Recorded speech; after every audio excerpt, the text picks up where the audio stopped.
Every team, every topic, everywhere. This is Believe.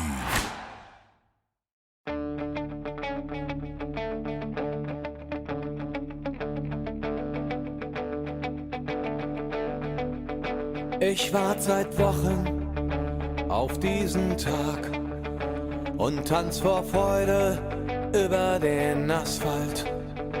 Als wär's ein Rhythmus, als gäb's ein Lied, das mich immer weiter durch die Straßen zieht. Komm dir entgegen. Hello and welcome to Gegenpressing, the Bundesliga podcast.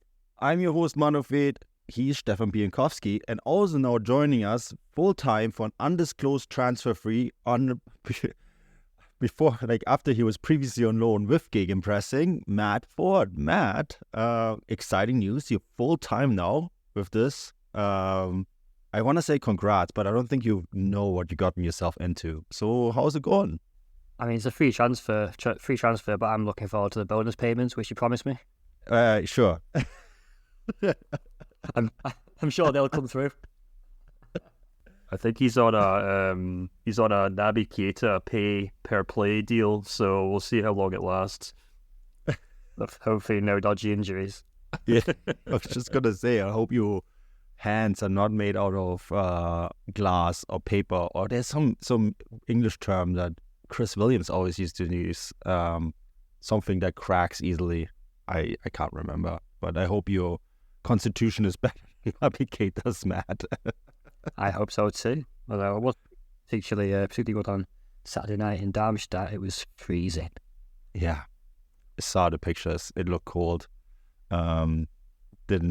Felt bad for anyone who was there. Sorry, Matt. Yeah, cheers. Well, it's great to have you on. And of course, now that you are a full-time member of the team, people are going to read you frequently. I mean, you've already done quite a bit in recent months. We're going to have you feature now every week, which is great. Obviously, there's still going to be the extra match report when one of us is at a game. And, Stefan, you did a really good job outlining the way content is going to be looking like moving forward. We binned the Monday bulletin because now we have Matt with full-time content, right?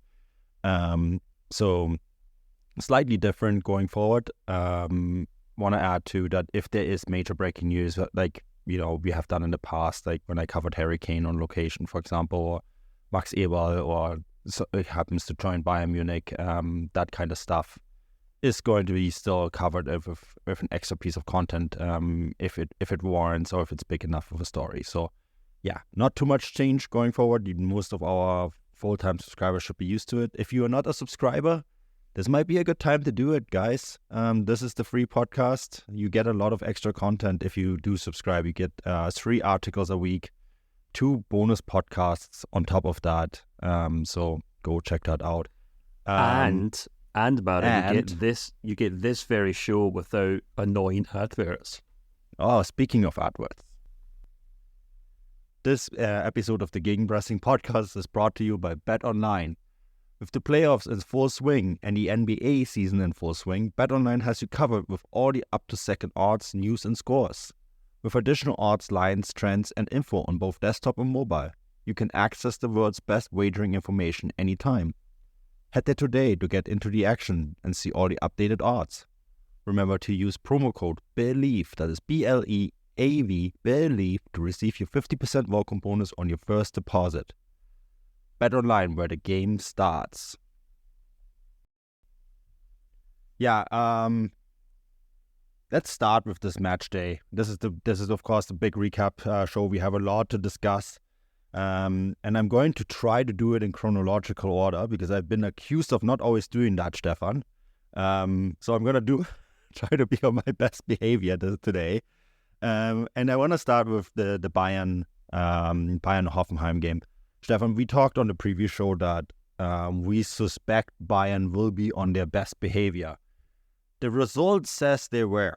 And I think that they did see the game out in very convincing fashion, but there was a time, and Matt, I think you and I talked a little bit about it during the game, where Hoffenheim looked like they could come back.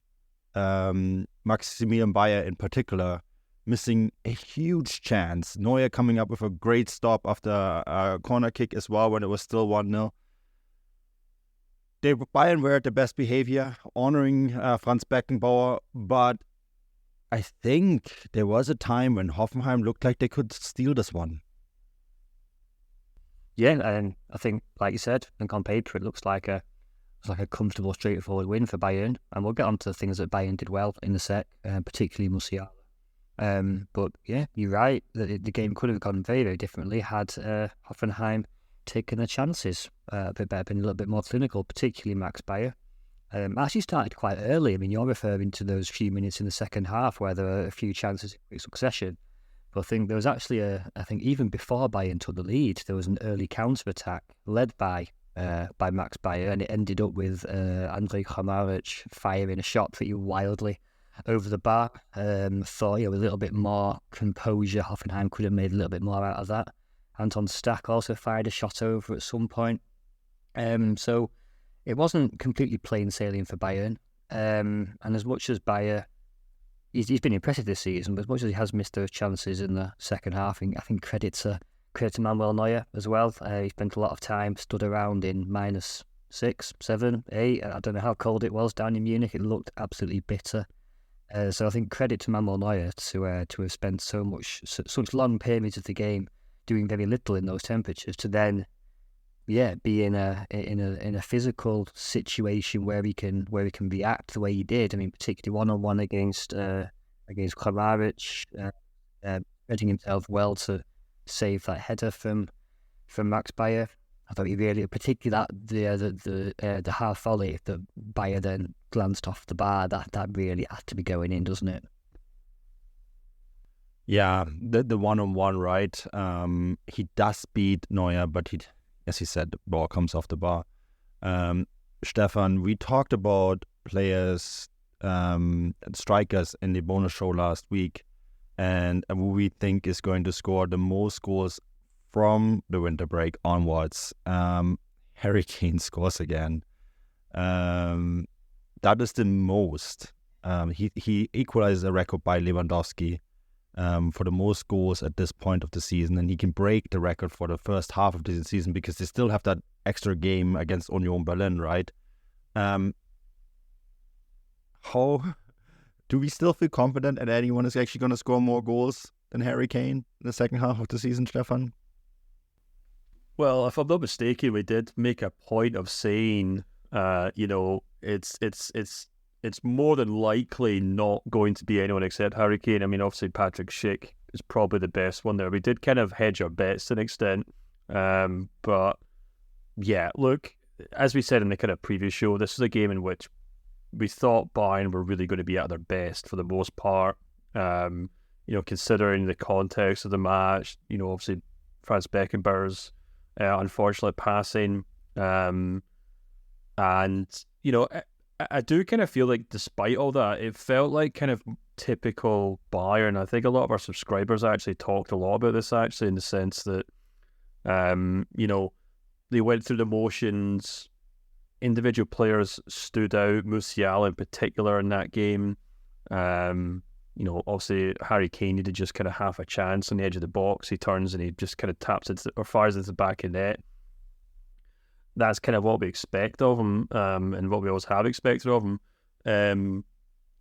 It'll be just intriguing to see, how they do in the weeks to come, because it felt to me very much like rather than Bayern stepping up to the occasion because of obviously what happened with Beckenbauer or looking refreshed after a long break, it felt like the same Bayern that we saw prior to the winter break. And I thought it was quite interesting that, Hoffenheim similarly kind of, as Matt just kind of went through all the kind of chances they had, they did rack up a pretty decent XG of 1.45 in this game, which, most teams don't tend to do. But it's just kind of what we've seen of Hoffenheim this season. They actually have the third best XG from away games in the Bundesliga this season. So only Dortmund and Bayern have actually created more chances on the road. But the problem that Hoffenheim have is they also actually have the fifth worst defence on the road this season, or the sixth worst actually. So they create a lot of chances and they concede a lot of chances. And maybe if they were up against, I don't know, a Leipzig or a Stuttgart or Werder Bremen or whoever, a mid-table or even like another top six side, then they maybe would have grabbed a few goals themselves in this game. But against Bayern, if you're not capable of kind of putting those handful of chances away, you're still going to end up losing this game 2 or 3-0 because that's just the way Bayern play, especially at the Allianz Arena.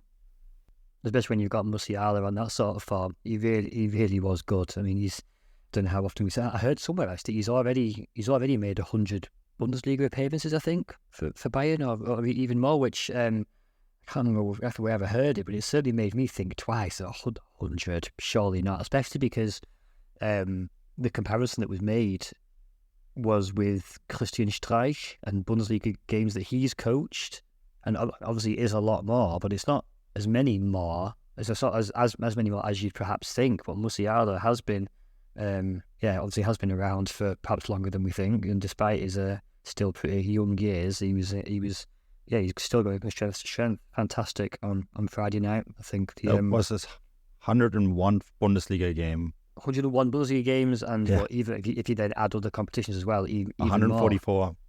There you go. So I think that's I wouldn't have guessed it was that high. But there you go. And he's only 20. But those numbers are very similar to Thomas Müller's numbers at the same time. Like all of a sudden he was very quickly at a lot of games because when he's fit, he always plays, right?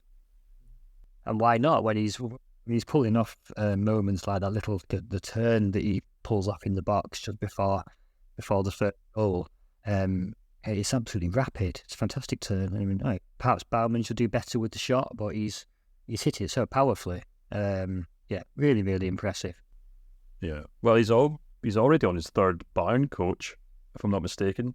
He came through under Hansi Flick, and then obviously Julian Nagelsmann, and now Thomas Tuchel. So if you put it that way, it explains why he's already racked up so many games. But yeah, I think he, maybe more so than a lot of players, really needed that break.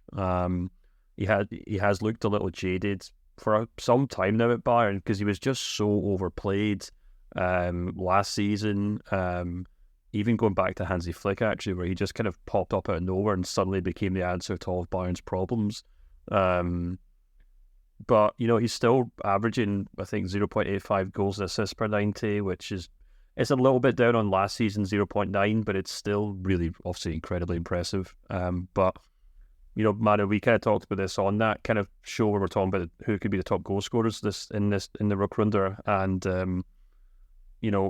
when you look at that Bayern team, one thing we did note is that in attack, it's very much Harry Kane, Leroy Sané, and Jamal Musiala. Then there's a big drop-off in terms of output, in terms of players on form. And, it's really important that Bayern have the likes of Kane bouncing back, Jamal Musiala bouncing back, and obviously Leroy Sané too, because if any of those three players really drop off or pick up a big injury, then, Thomas Tuchel will have to work his magic with other forwards in his squad. I think that's those two goals, because all of a sudden Jamal Musiala is on 5 goals and 2 assists in 11 games. That reads a lot better than it did previously, right? Which was like 10 games, 3 goals and 2 assists. It's interesting how one game can really skew a statistic in a better way. He has, and you're right, has looked a little jaded at times. Picked up a muscle injury on his first game. He missed two games of that, and then he had an upper thigh injury as well, right? Midway through the Hinrunde, and missed 2 games of that. And those are these tiny muscle injuries that you pick up when you overplayed. There's nothing major. Particularly at that age, his body's still developing, I think. So you're going to get those little knocks. And I think it's quite interesting that Bayern Munich went on a training camp this week to Portugal. Obviously they had the Friday game, right? And then they're not playing again until next Sunday. So they have a nice 6-day window where they can, 6 full days of training. Obviously we could say they have the 2 travel days, but in the sun. And I think it's actually really interesting that they chose to do that. And that can go a long way for the rest of the season to have that time off. When was the last time Harry Kane ever had that luxury? Probably never, hey? Yeah, I think it's particularly important because they've got that extra English week, as the Germans call it, when you have those midweek games. Yeah. With the postponed game against Union to come. So yeah, I think a good idea for them to get a bit of warm weather training in this week, and they're going for 4 days, I think, aren't they? To is it Faro in the south of Portugal? Faro. I think it's 4 days. Is it 4 days? I think it's a 4-day training camp. Yeah. Okay, good. Left that on Sunday with Eric Dyer, who's now on the squad. Curious to see if there's going to be another player in the plane when they come back. But I guess we'll have to wait and see on that. I think Bayern Munich are once again leaving their time with transfer decisions. There's also a big Max Eberl story coming, but guys, we opted that we're going to discuss Max Eberl and his role at the club as part of a full bonus show later this week. So if you are not a subscriber, sorry, this is going to be for subscribers only. But we want to discuss that in great length because there's a lot to that story, right, Stefan? There absolutely is. And we discovered that when you and Matt tried to explain what Max Eberl's new job was, and 15 minutes later you were none the wiser. So we figured if anything deserves its own 40-minute show, it is that. No, Stefan, you were none the wiser. I thought we described it pretty well, so you were none the wiser. I was. But you... Well, look, if you two explained it for 15 minutes and I still had no idea, that's on you guys, okay? Okay, well... we're going to do our best later this week. One extra thing on Bayern before we move on. I've mentioned it in my new newsletter this week, so it's slightly like fan culture related. There's a bit of a throwaway comment that Thomas Tuchel made at full time regarding the atmosphere. Did you two pick up on that?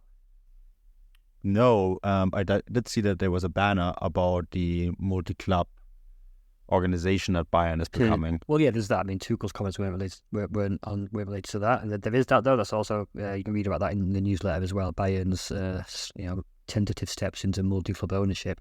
Tentative. I mean, they've already signed those contracts and it's all done. I wrote an article on that for Transfermarkt like a few months ago. Yeah. Well, there's been some criticism of that, but what Tuchel was referring to was the continued anti-DFL investor protest. It wasn't across the whole country on this match day, but Bayern Munich's fans did repeat the 12-minute atmosphere boycott at the start of the game, which led Thomas Tuchel, I think, speaking to DAZN at full time to say that I think quotes, no idea, something about the DFL investor, whatever. And then he said, maybe it's about time we had a bit more enthusiasm at these home games. I think that's. I just think it's a dangerous game for professional football coaches to play. Yeah. Für die scheiß Stimmung seid ihr doch selber verantwortlich, Matt. I think it is. Yeah. But I've always thought that professional football coaches, professional football players, indeed anyone who sort of makes their living from professional football should be a little bit more cautious before having a go at fan protests, given that it's the fans that are paying to be there and watch their club, literally their club. It's not Thomas Tuchel's club. So I think, Thomas Tuchel will probably be well advised to, maybe inform himself a little bit more about what the protests are about. I'm sure the ultras will be happy to explain it to him. Then that's a very good point. It is. I mean, this is an old story at Bayern Munich, the club, and the discontent with the atmosphere at the stadium. I mean, my flippant argument is if you want to have a good atmosphere in a stadium in Munich, there's another club that you can go to. It's loud and rowdy. But leave it at that. Get a little digs in while you can, Manu. Just saying, I mean, this is an age-old story. As I just said, Oli Hoeneß shouted out that what I just shouted out on the podcast once at a general assembly, right? Yeah, the fans are responsible for the shit atmosphere themselves, and this is a quote. So I thought it worth mentioning, just because there was that specific reference to the DFL protest. Thomas Tuchel was clearly aware that there was a protest and what it was about, and then to dismiss it like that, particularly with literally his phraseology was something investors, whatever. And I thought, no, not a particularly good look. But this is also a head coach who's previously coached for PSG and Chelsea. So what do you expect? Yeah, well, I mean, honestly, I don't want to dwell too much on it because we have a lot to cover today. This could be another one that we can maybe explore and extra content because I think there's a lot there. Matt, Dortmund, you were there. It was cold. It wasn't also something that was heartwarming for long periods of time. I think the best thing about this game from a Dortmund perspective, okay, two things maybe, is the result and the fact that Jadon Sancho provided us an assist to Marco Reus. The game itself, the result was wasn't good. Yeah, like you said, the result good. Jadon Sancho's return from a Dortmund perspective, good. I would add to that Jamie Bino-Gittens, one of his best performances, at least as a starter. He's been starting the starting 11 increasingly regularly in the run up to Christmas, and this was his best start, in my opinion. Really, really powerful dribble to set up the first goal. Really impressive.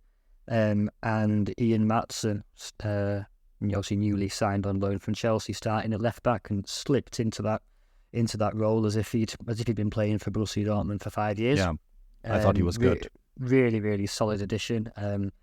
Actually thought that Dortmund could have made, and I would have liked to have seen them make more of Maatsen on the left. I think he actually hinted at showing more of what Dortmund, what I think they need, what would do them good.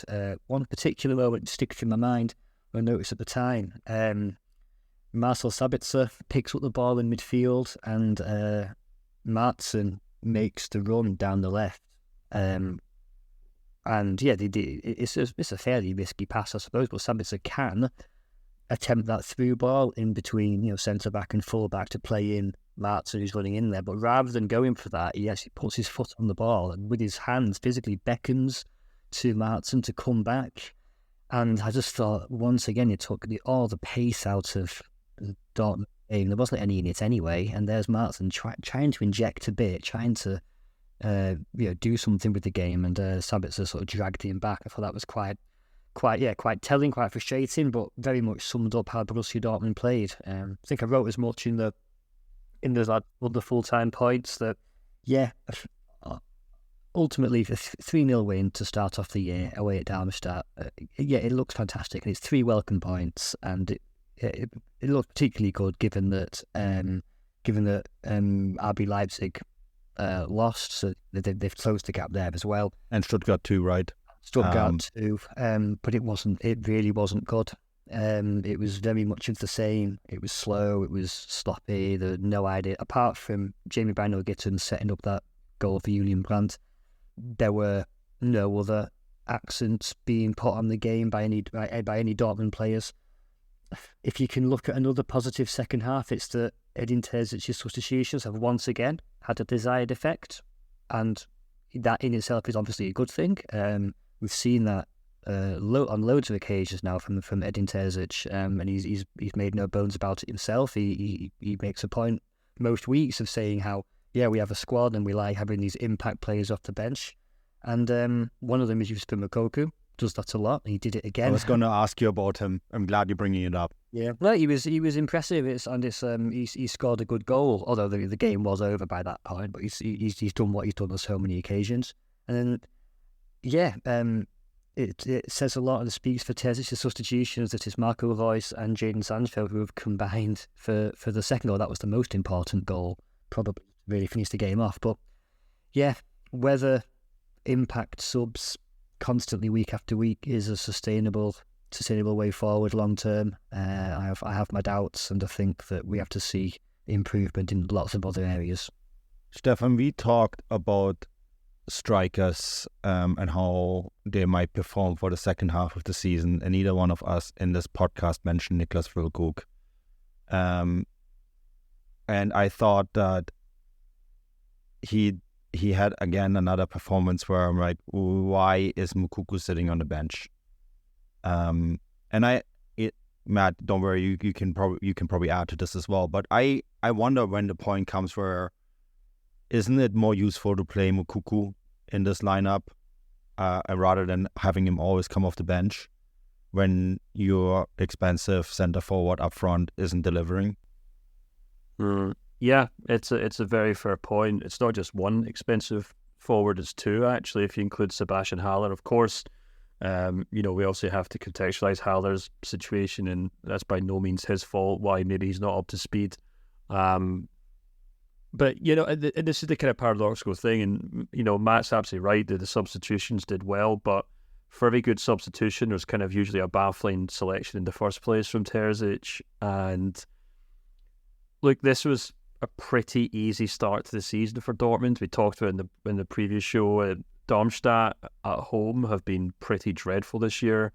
It's a game that Dortmund should win comfortably 99 out of 100 times, and despite that, there's still that Gregor Kobel wonder save at 1-0, and you have to kind of wonder. I mean, I don't know if you call it a wonder save or just sheer luck, maybe. No, give him the credit. I think he knew spread himself really well. Yeah, that is a fantastic stop. Goalkeepers Union defending him. He the fact that he managed to because when you look at the slow-mo, he spreads his legs, right? And that is really what makes it so difficult, that against the run of play, with the movement going the other way, he recognizes where it's going to go. That's a fantastic It's definitely up there with the save that Neuer makes from Max Bayern in the so Bayern. good. Yeah. But exactly. And the thing is that, you take that, you then take the Moukoko goal in particular as well, which is a fantastic individual moment.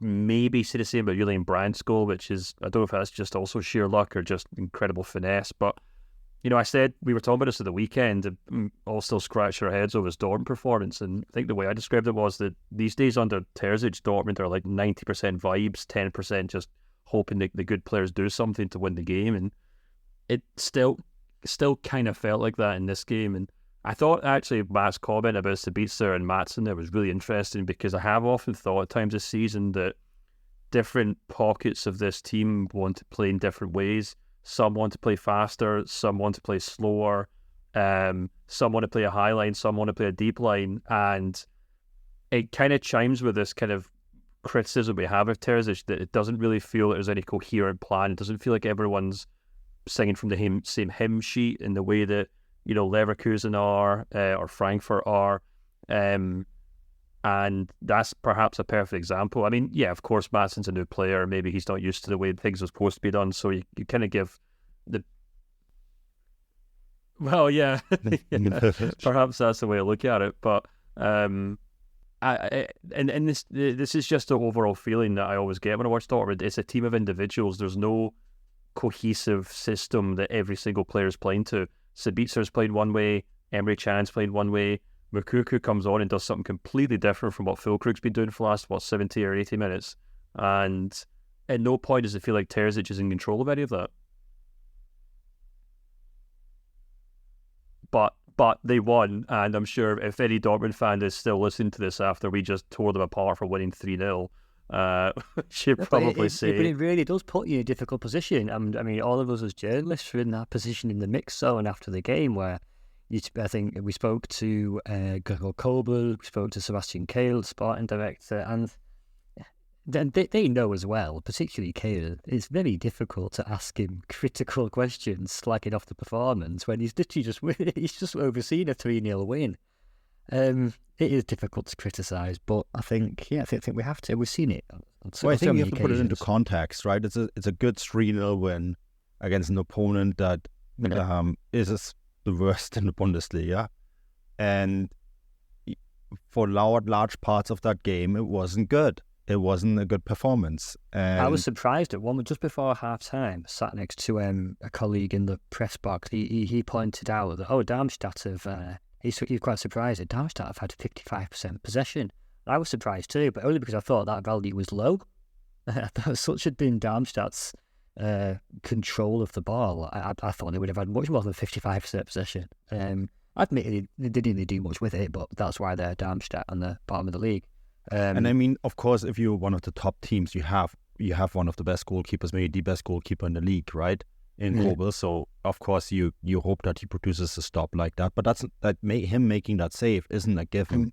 And when it does, what happens if it goes 1-1, right? I think it was also at 1-0, but just before half time, when is it Tim Skarka, I think, sends a half volley over the bar quite later on in the first half.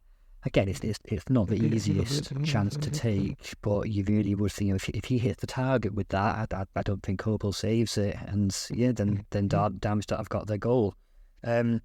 Yes, not overly convincing from Dortmund. You mentioned Niklas Füllkrug before. There was one bizarre moment which I need to mention. Play was interrupted very briefly in the second half when a pitch invader ran to the pitch, just on his own from the Darmstadt section. And you've seen this before when people want to get a selfie with Ronaldo or Messi or whoever. He wanted a selfie with Niklas Füllkrug, which I thought was a strange choice, and I really hope it's worth the ban that he's going to get. Yeah, I mean, lifelong obsession with Germany's most famous missing tooth. Okay, well, guys, we need to wrap up the Dortmund discussion and move on to Leverkusen. What's up, folks? Anthony Armstrong here, former NFL receiver and host of Believe in Commanders. And with the basketball season here, you can now pick combo projections across football and basketball from the Specials League. It's a league specifically created for combo projections that includes 2 or more players from different sports or league. Now, if you need help making those selections, you want to play alongside some of Prize Picks' favorite players, you can now find community plays under the promos tab of the app to view entries from some of the biggest names in the Prize Picks community each week. Now, Prize Picks makes it easy to get in on daily fantasy sports. You pick 2 or more players, choose more or less in whatever statistical category, and then you rack in the winnings up to 25x on your cash on your DFS picks. Make your way over to prizepicks.com/believe and use the code BELIEVE, that's BLEAV, for a first deposit match up to $100. You must be present in certain states. Visit prizepicks.com for restrictions and details. Pick more or pick less. It's that easy. Prize Picks. This episode of the Gegenpressing podcast is brought to you by BetOnline. With the playoffs in full swing and the NBA season in full swing, BetOnline has you covered with all the up-to-second odds, news and scores. With additional odds, lines, trends and info on both desktop and mobile, you can access the world's best wagering information anytime. Head there today to get into the action and see all the updated odds. Remember to use promo code BELIEVE, that is BLEAV, BELIEVE, to receive your 50% welcome bonus on your first deposit. BetOnline, where the game starts.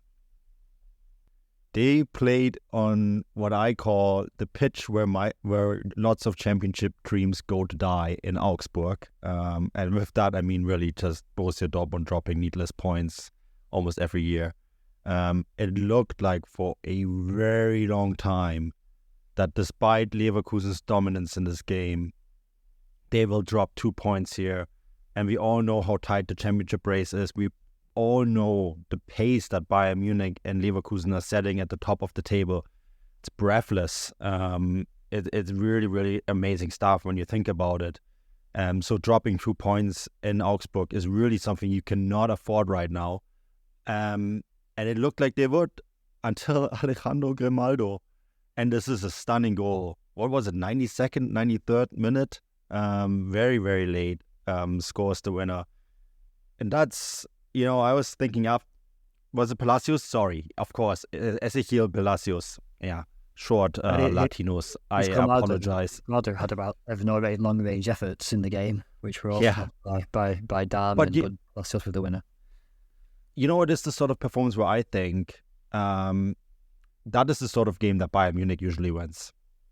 And, gets those points regardless of not having a good performance. And they're very good at this. The fact that Leverkusen are now winning those games as well, Stefan, makes me think that this is for real. Yeah, it was an incredible performance. I mean, not only the fact that they had so many chances. I mean, Matt mentioned the fact that Grimaldo, he smacks the ball off the crossbar as well, I think 30 minutes into the game. And he's been so incredible this season. Like, just to take a minute to appreciate that. He's been not just in terms of like your classic wing back, but he scores goals, he takes free kicks, he moves into midfield, he creates chances. He's been as good on the left wing as Frimpong has been for a number of seasons on the right wing, in my opinion.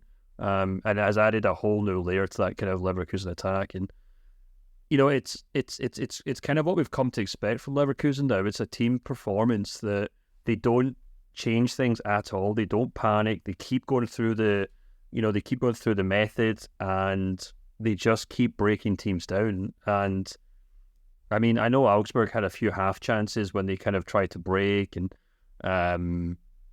but if you look at the stats from this game, they're really quite incredible. Augsburg didn't have a single shot on target and only had 2 off target. Their XG was 0.13, possession 34%, and this is them at home. And you're absolutely right. That's the kind of performances we expect from a classic Bayern result. Bayern at the top of the game. They go to these small teams and absolutely dominate, and everyone around Europe complains about how boring the Bundesliga is. But it wasn't, and it was just incredible. And as you said, for the sake of the title race, it was impressive. But no, I'm just really impressed with Leverkusen. I'm impressed with the way they play, the tactics. We just talked about Dortmund and how it's all kind of vibes, and they just kind of make it up from one week to the next. But you can tell that Leverkusen, and in very much the kind of Spanish school of thought in terms of coaching and style of football, is we're going to keep doing this the way we do it, no matter what. And so far it's worked wonders for them. That's actually what impressed me the most about this result, is that there never was a sense of panic in this match. They tightened the screw towards the end of the game, because they're like, we do need a goal here to win this, right? Obviously, but you never had the sense that they were going to exit their match plan, which was keep possession, keep crossing the ball, find spaces, try to break down the opponent, do it methodically. A lot of teams that are in this situation resort to the high ball into the box, right, repeatedly. They didn't. They kept the ball on the ground, which I thought, did then provide them the actual opportunity to score the winner. And I think that speaks for Xabi Alonso and the discipline that he has installed in this team, and really make sure that the players stick to the principles even when things are very, very difficult. And that again is, for me, a sign that they know what they're doing. And I think if you know what you're doing as a player and you have the confidence to do that, after the 90th minute, he's still looking for a winner. That speaks volume for me. Matt, do you have anything to add to this? No, maybe there's a couple of devil's advocate points, really, and to criticise Leverkusen a bit. And I accept I really am sort of scraping the bottom of the barrel here. Yeah, nitpicking. But Augsburg did have chances. I forget who it was. He was flagged just offside. And there was also the chance where, again, sorry to any massive Augsburg fans listening, the name escapes me. He's rounded Lukas Fadetsky, and I think he's put his shot over the bar. There were chances there. Another one that sticks in mind, or one that I've noted down, was when there was Demirovic again, but with another chance in the first half, I think, when he's latched onto a long ball, which all 3 Leverkusen defenders have sort of stood there and allowed to bounce, and Demirovic has still been able to bring it down, make a bit of space. Yeah, Demirovic was actually twice, first and second half. Yeah, so he puts his shot wide. Maybe you can explain that with the fact that Leverkusen's first choice back 3 were missing. Obviously, you got Kusunu and Tabsoba at the Africa Cup of Nations, and Jonathan Tah didn't feature. Do you know the reason for that? Was he injured, pick up a knock? What was the reason behind that? There was a bunch of people with knocks. I mean, Wirtz didn't start either, right? Mm-hmm. But I don't have the actual reason for it. Either way, they got away with it, so perhaps you can understand that they're going to let the odd chance through when it's not the first, not that first choice back 3. But no, it perhaps that is nitpicking. The way they persevere with it, as Stefan was saying, was extremely Bayern-like. Got the headline in Kicker magazine today here, as in Bayern. All you got to do is take the N off the end. It's the same. It's the same word, and they did look like Bayern. When that goal went in, I was watching it in the press room in Darmstadt, just ahead of kickoff in that game. And there are a few, well, it wasn't just other journalists who were all sort of looking at each other, sort of nodding, yeah, that was like watching Bayern, wasn't it? There were also a few members of Borussia Dortmund's like media team, and you could tell they were thinking the same thing as well. So yeah, really sort of ominous form. Just to jump in quickly, Matt, Ta was rested because he's on 4 yellow cards. So if he'd picked up a yellow card in this game, he would have missed the Leipzig game. They've got RB next week, haven't they? Yeah, that makes sense. There we go. Massive game. Massive. Yeah. And yeah, I mean, I completely agree with Matt. Like, you can turn this, there's a situation in which this game does kind of turn on its head. Augsburg get a last minute or late goal or something on the break and ruin Leverkusen's dreams. And there's also the wider context as well, as that this was all with Boniface on the injury bench. They've just lost their star striker to an injury. It looks like he's going to be out till April, I think. I can't believe how much bad luck that is. I mean, it was obviously bad enough for Leverkusen losing him for a month. As much as it was a great opportunity for Boniface to go and play for Nigeria, but losing him for a month was bad enough. But now to lose him for even longer, I thought Patrick Schick looked a bit rusty as well. I think he missed a one-on-one. Yeah, he did. But all I was going to add to that was that, Leverkusen failing to score and potentially even losing to Augsburg the game after they lose Boniface, suddenly people start to panic because they've lost a star striker and they can't score a goal. So it's these little fine edges that decide football games, and as a result, the consequences ripple throughout the season, and that's kind of why we obviously love the sport so much. But it'll be really interesting to see how they do against Leipzig, because I'm sure we'll talk about them later in the show, but I actually thought Leipzig looked okay against Frankfurt despite the result, and I think it's still going to be a really tough match. Actually, let's move to that. That's a great transition, because that's next on the agenda here. Almost as if we planned it in advance, Manu. Almost. Imagine that. Because you're right, next Saturday, Leipzig against Leverkusen is the scheduled Topspiel, and you know what it is. A glance at the table tells you it's first against fourth. I thought Leipzig were going to win their game against Frankfurt. They did not, which is really, really impressive for Frankfurt. And I think Frankfurt did really well there. Away as well, right? That assist to Ansgar Knauf by Nkunku. Wow, that's incredible. It just slices open that entire Leipzig back line. And then Leipzig just don't find a way to score. Once again, Frankfurt very disciplined. And Stefan, you wanted to talk about this game in particular because I think you identified a few things that you thought were interesting.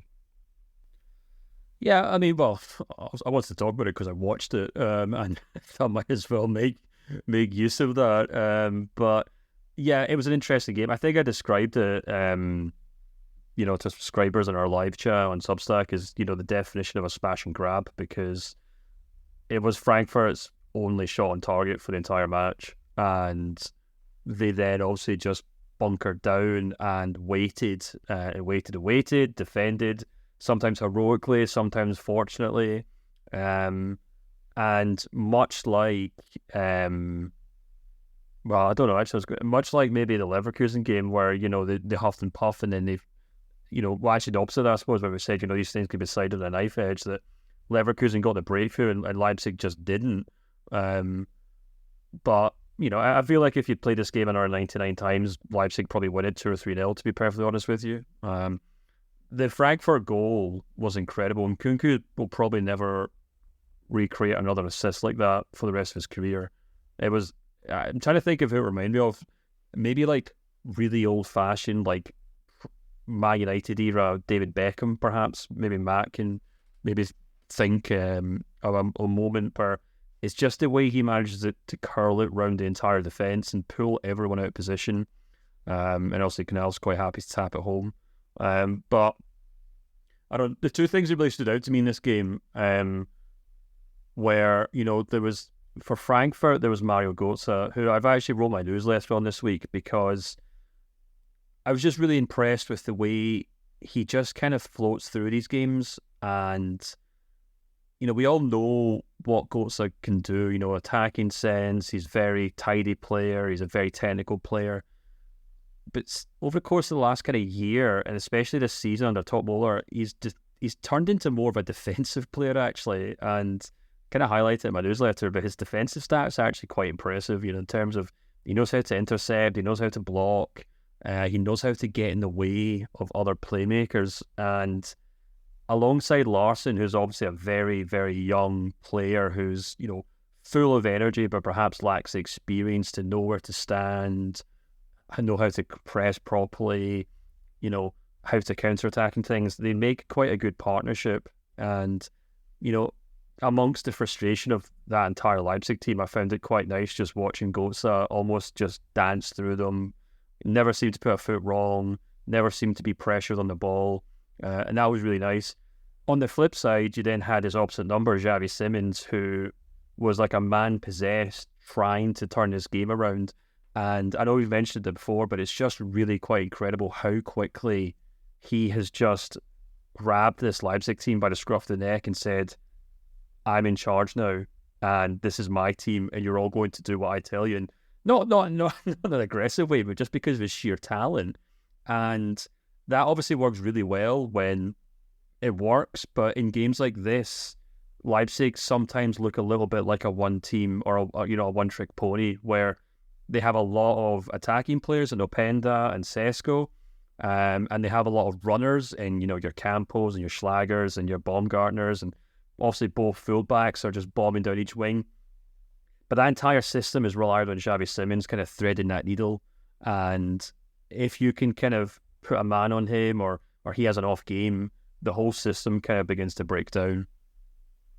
Yeah, I thought it was interesting that the whole Benjamin Sesko, Louis Openda duo up front didn't have the impact that I think you need to expect, right? And I think that is, if you have an XG of, the XG was 2.74 to, let me pull up the number again, 2.74 to 0.78 in Leipzig's favor. And we highlighted Openda as one of those players that could score a lot of goals from here on out. And the fact that partnership didn't quite work is an interesting one. I mean, obviously, we're going to see how it's going to differ next week against Leverkusen. And I think, that is such a massive game for Leipzig now, because you sense that they are going to be the victims here if Dortmund do pull their things together and maybe roll up the table, and they're going to look over their shoulder. I mean, Matt, if Leipzig lose the game next week and if Dortmund win theirs, they're both on 33 points. Yeah, I think RB under Marco Rose still very much a work in progress. Perhaps only to be expected given the amount of changes in the summer. It works on occasion. Luis Openda has had a very good first half of the season, but he was at fault with his profligacy against Frankfurt. 3 or 4 really good chances, a couple of them really well saved by Kevin Trapp, actually, who was, I think, probably after Mario Götze, Frankfurt's best player. So yeah, they're gonna need to be a bit more clinical in front of goal. Breaking down defences is perhaps an issue for them as well when faced with a Frankfurt team who's that's increasingly deep. RB didn't necessarily have the tools to unlock them. Perhaps in the way in previous years you might have seen someone like Christopher Nkunku or Emil Forsberg having the tools to break down those defences. Dani Olmo is one who still can. Obviously, he made his return in the second. Probably wasn't quite fit enough or have enough time to really influence the game, but he'll be vital for them going forward as long as he can stay fit. And there's another interesting stat which I came across, and this concerns RB coming from behind in games. This was the 5th time this season where they've fallen behind, and it led to their 4th defeat in those situations. The one time they have come from behind was quite early in the season when they came back, I think, away at Stuttgart and won 5-1. that must be match day 2 or 3 or something. So certainly before Stuttgart really got rolling. So yeah, I think got 3 quite clear issues there for Marco Rose to sort out. Coming from behind, efficiency in front of goal, and breaking down deep line defences. That stat about not coming back is an interesting one, because I think that is the sort of stat that comes about when you have a huge turnover in your squad, and when you lose several experienced players, because they have so much talent, but falling behind and still having that sort of calmness that you can overturn a result based on your talent, I think that's something that develops with it comes with experience. And I kind of just sense that that's maybe something that the side is still missing. And I mean, maybe naturally so, because they are in this transition phase, right? But I think that is really, really interesting, that maybe that is a sign of immaturity, Stefan. Yeah, immaturity, or just simply, as Matt said, a team in progress. Marco Rose has been there for a long enough time, but due to the nature of Leipzig and their business model, every 6 months, it's almost like he has to start again.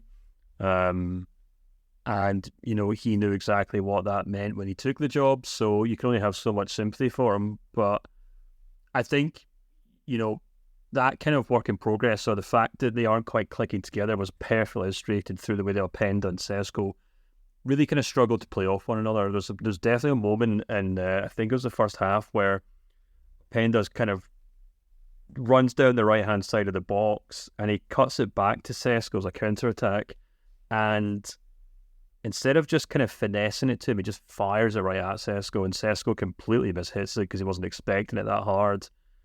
And they're both very different types of players. Openda, to me, strikes me as a player who's all about power. He's very physical. He wants to tussle with the central defender and just kind of smash that ball as hard as he can into the back of the net. Sesko, far more of a kind of technical player. He likes to turn defenders. He likes to play off players. And, in time, that kind of yin and yang could work perfectly well. But this is a game where it didn't work at all. And maybe that's because the two of them are still finding their feet, or maybe it's a case of, this team just looking a little jaded after winter break. And, like I said, when we're talking about Leverkusen, I don't want to be too harsh on Leipzig here, because I feel like if this was maybe the 3rd or 4th game after the winter break, they'd probably win this quite comfortably. Well, not comfortably, but as comfortably as you'd expect them to be Frankfurt. But because of the first game back, because of the kind of sucker punch nature of the goal, and the fact they're up against a Frankfurt side who, although they're missing quite a lot of players defensively, they're pretty well set. And they were more or less ready to just kind of sit back and let Kevin Trapp pull off miracles between the posts, that everything just kind of conspired against Leipzig in this game. And they've now got a difficult run. I think they've got Leverkusen. They've got someone else who's quite difficult, and then they have Union Berlin. If you give me a moment, I could probably tell you quite quickly. In the meantime, though, we can definitely go through Eintracht Frankfurt's next few fixtures, which are decidedly easier, at least on paper. Darmstadt, okay, derby, admittedly, but you would expect Frankfurt to win that. Mainz, Köln.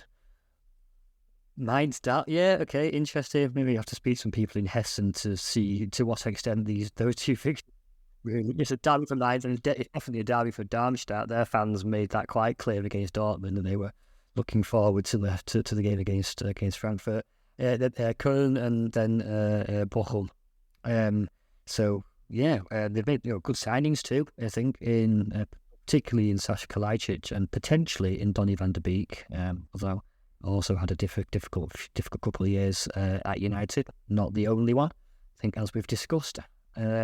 So yeah, interesting to see how they can build on this now, because they've got a decent run of fixtures coming up. And I'm glad you pointed that out, because they're only 6 points behind Leipzig themselves. 6 points off so far, yeah.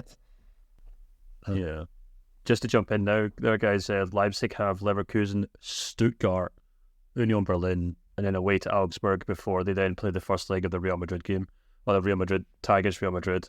So, I mean, Augsburg away is never really an easy tie, but that's probably obviously Union Berlin aren't quite the monsters that they were in previous years, but they are kind of getting back on their feet. So, yeah, difficult time for Marco Rosa. But yeah, that's what happens when you're at the top. You have to kind of get results in these big games. Difficult time for the ticket office as well, I think, at RB Leipzig. Just looking at the official attendance was apparently 45,867, which would make the ground 97.5% full. Now, anyone who took even just a cursory glance at the TV at any point in that game can see that is absolutely a lie. So I don't know. They told us that Leipzig was a football mad city, desperate for top level football. Well, don't know. Where are all these people then? Oh, I don't know. It did look full. It obviously didn't. It did not. It's absolutely. I'm looking at the pictures. There were some empty seats, but it didn't. Also, there's a difference between tickets sold and people attending. Yeah, clearly. Also, I think it was -8 leading up to that game. In Saxony is obviously a place where it gets very, very cold. Berlin as well, obviously, is famous for its cold. But yeah, it's obviously a fair point, Matt. It's something that obviously rival fans throw at the club all the time. But I think every football fan probably reaches a point when their season ticket holder, they think, nah, I'm just going to sit home and watch conference today, I think. Yeah, and I think that was definitely one of them. We're out of time. I just really quickly wanted to say a couple of things about the Stuttgart-Gladbach game because I thought that was a fascinating fixture. I'm going to keep this brief so we can wrap this up. One thing that I really noticed while I watched this this game on my stationary bike on Sunday morning was that it's really fascinating for me how Gladbach always do really well against teams that love possession. And Stuttgart is a team that under Sebastian Hoeneß does love to have the ball, and they had the ball a lot. But it's whenever Gladbach do play well against they always do play well against these big teams, I think, because they just don't want to have the ball. They're really, really good whenever they can counterattack really quickly, and they did this in fantastic fashion in quick succession against Stuttgart to start the match. Stuttgart then almost did come back before conceding a third. I just wanted to point that out, that I thought that was a really interesting thing that we need to keep an eye on. Guys, Gladbach, slowly but surely, creeping up there. Very slowly, quite surely. I was going to mention Robert Mikulas, the goalkeeper. He's getting, making quite a name for himself this season. I think it's been quite quietly impressive. They've actually, you're absolutely right, Manu. They obviously had that really difficult start to the season where they went their first 5 games without winning. Then they picked up that really important 3-1 win at Bochum. And since then, they've actually been the 7th best team in the Bundesliga in terms of form, which is really quite surprising if you think about it. But yeah, and we all know that Gerardo Sion is a good coach. But the only thing, something that did make me laugh when I saw this today when I was kind of going through the news was that the kind of perennial, never-ending Florian Neuhaus rumor mill is back into full action, and someone was asking me about it at work today, and I was like, it feels like every time Gladbach get back on their feet, Florian Neuhaus. I mean, look, before I start making accusations, by no means am I suggesting that he's the source of these stories, but it seems as though every time they suddenly start to look half decent,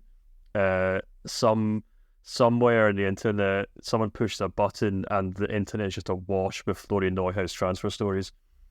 Yeah.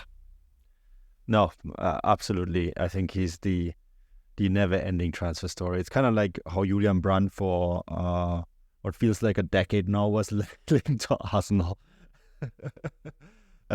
Yeah, I don't know. This is for the transfer show, and I think that's a really good place to wrap up this show, which is, as always, brought to you by Bet Online. Guys, this was great. Matt, welcome full-time now. It's really great to have you on board. Just want to reiterate that. I'm really looking forward to your first full official newsletter, midweek newsletter, of course, because you've written tons on games. So really looking forward to that. And yeah, Stefan's newsletter will be out. As he mentioned, it will be on Götze, right, Stefan? Yes. And then I don't know yet what I'm going to write about. So I'll probably think about it today and then announce it later on, or it will just be out. Thank you for listening, everyone. Sign up for the extra content if you haven't yet, and we'll be back soon with more. Until then, auf Wiedersehen.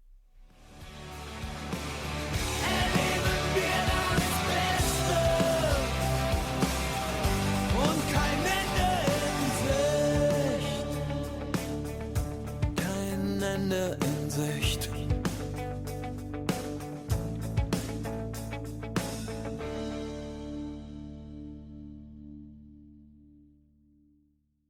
What's up, folks? Anthony Armstrong here, former NFL receiver and host of Believe in Commanders. And with the basketball season here, you can now pick combo projections across football and basketball from the Specials League. It's a league specifically created for combo projections that includes 2 or more players from different sports or league. Now, if you need help making those selections, you want to play alongside some of Prize Picks' favorite players, you can now find community plays under the promos tab of the app to view entries from some of the biggest names in the Prize Picks community each week. Now, Prize Picks makes it easy to get in on daily fantasy sports. You pick 2 or more players, choose more or less in whatever statistical category, and then you rack in the winnings up to 25x on your cash on your DFS picks. Make your way over to prizepicks.com/believe and use the code BELIEVE, that's BLEAV, for a first deposit match up to $100. You must be present in certain states. Visit prizepicks.com for restrictions and details. Pick more or pick less. It's that easy. Prize Picks.